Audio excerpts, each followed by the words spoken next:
Buenas tardes, estimados estudiantes. Vamos a comenzar la clase 3 de diseño mecánico.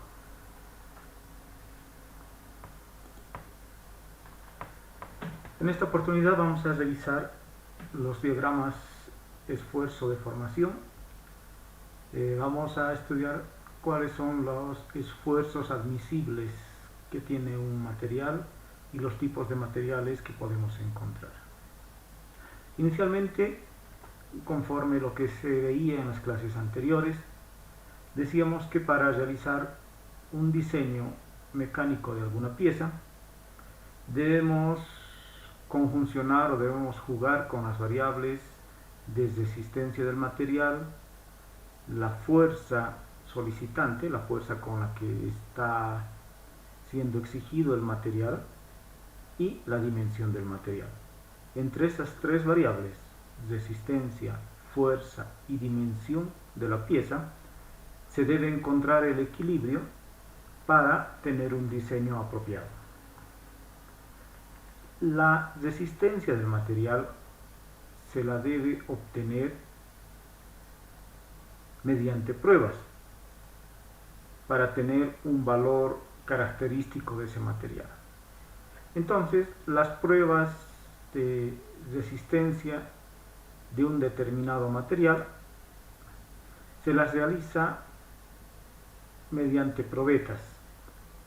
En la presente figura se tienen unas probetas de acero, que es el material que más se ensaya, en las cuales podemos ver una zona de agarre, que son los extremos, las cuales básicamente sirven para ser sujetadas por las tenazas de las bancas de tracción.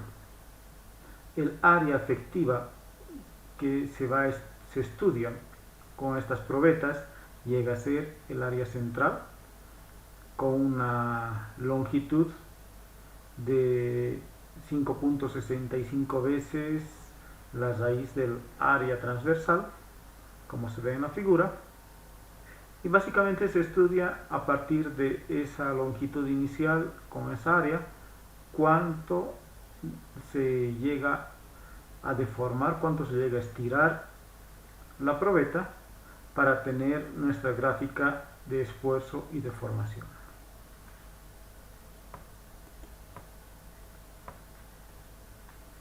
En el presente video se va a ver cómo se va graficando la fuerza y la deformación, en este caso el esfuerzo y la deformación, al realizar una de las pruebas de tracción en este equipo.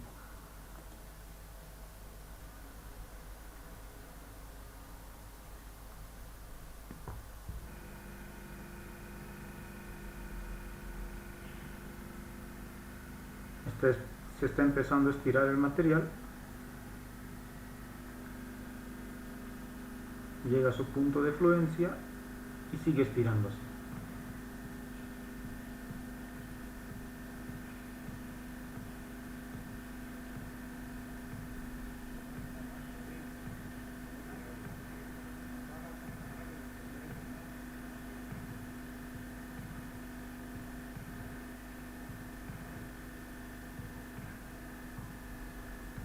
Si ven en la parte del video de lo que se está estirando el material, pueden observar un estiramiento ya totalmente desproporcional. El material ya no está conservando sus propiedades mecánicas y está próximo a romperse.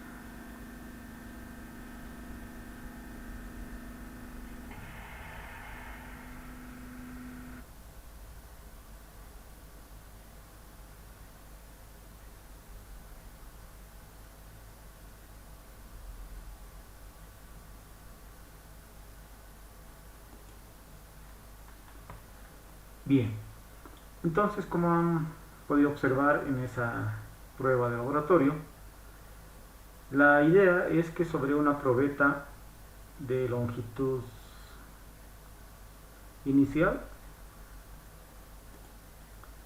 acá, se le aplique o se le vaya aplicando varias fuerzas F1, F2, F3, que son continuas, cada una mayor que la anterior, y se va a ir generando con F1 una deformación 1, con F2, que es una fuerza mayor a F1, vamos a ir generando una deformación 2, con F3 vamos a ir generando una deformación 3, cada una de esas mayores, y todo este procedimiento lo estamos pasando a una gráfica.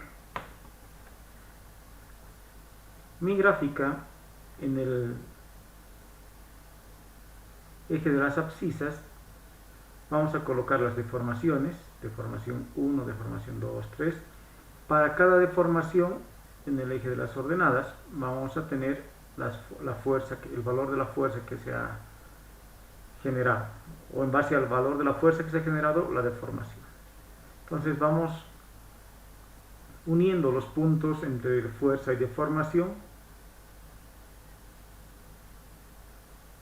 y al unir a la vez los puntos generados entre el cruce de estos dos datos, se nos va generando, se nos va formando una gráfica de fuerza de estiramiento, fuerza de tracción y deformación longitudinal.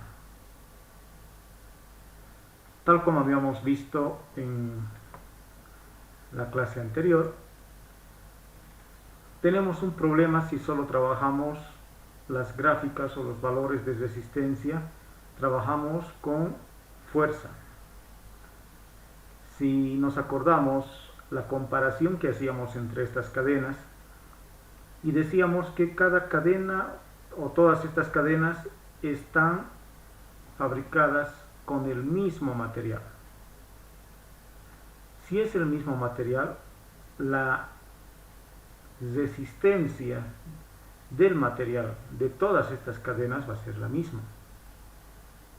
Pero intuitivamente también sabemos que esta cadena gruesa va a resistir más carga y más fuerza que esta cadena delgada. Entonces, si es el mismo material, ¿cuál es la diferencia? La diferencia es que esta cadena tiene mayor área. Si nos venimos a la ecuación de aquí abajo, si el valor de la resistencia del material es el mismo para todas las cadenas, en esta ecuación el sigma, que es nuestro esfuerzo, en este caso va a ser nuestro esfuerzo admisible o la resistencia del material. Si este esfuerzo admisible o resistencia material es el mismo para todas estas, lo que varía es el área. Tengo un área más grande acá. Y para que esto sea constante, mi fuerza va a tener que ser también más grande. Y es por ese lado que se explica que siendo del mismo material todas, esta cadena resiste más fuerza que esta cadena. ¿Por qué? Porque tiene más área. Porque al final la relación entre fuerza y área tiene que ser constante porque es el mismo material, no puede ser distinto. En el diagrama que estamos sacando acá, vemos que podemos cometer dos errores de apreciación si no hacemos los ajustes correspondientes. Primero, que está graficado respecto de la fuerza, pero como estamos acabando de explicar, solo la fuerza por su lado no nos va a describir la real condición de resistencia del material. Entonces a esta fuerza la voy a dividir entre el área de la probeta.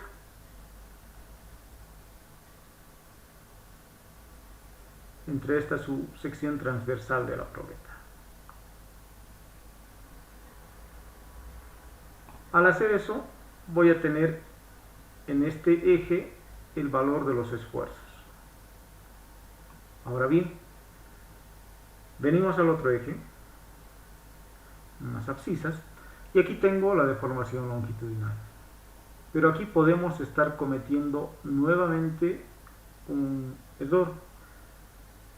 Veíamos en el concepto de deformación unitaria que si agarro un material de una longitud L y le aplico una fuerza F, se va a generar una deformación. Hasta ahí todo bien. Pero ¿qué pasa si agarro un material, pero ya no de longitud L, sino de longitud 2L y le aplico la misma fuerza? Podríamos verlo de este otro ángulo. En vez de tener un solo material, una sola pieza de longitud L, vamos a tener dos piezas de longitud L que van a ser igual a una sola pieza de longitud 2L.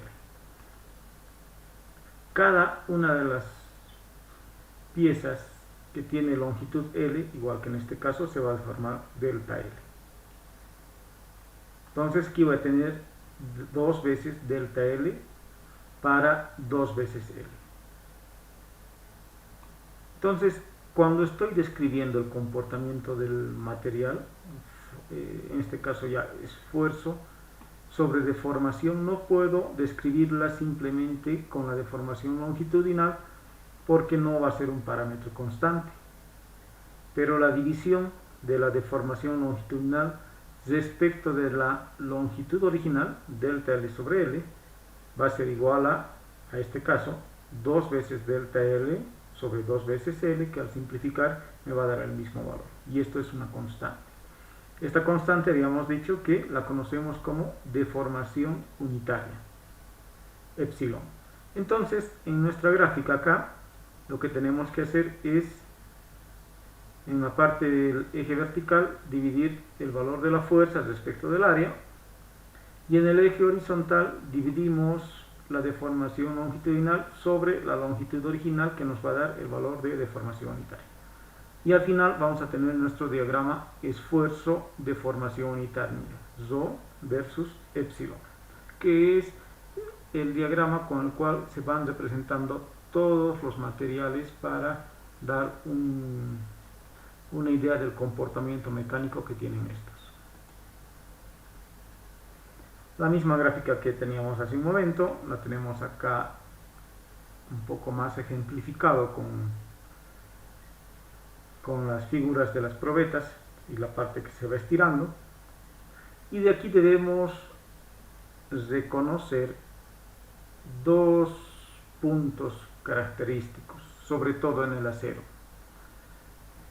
Un punto se refiere al esfuerzo de fluencia, que se denota en inglés es yield, entonces sigma sub yield, sigma sub y, llega a ser mi esfuerzo de fluencia, y otro punto característico es mi esfuerzo de rotura, mi esfuerzo último, que sería sigma último.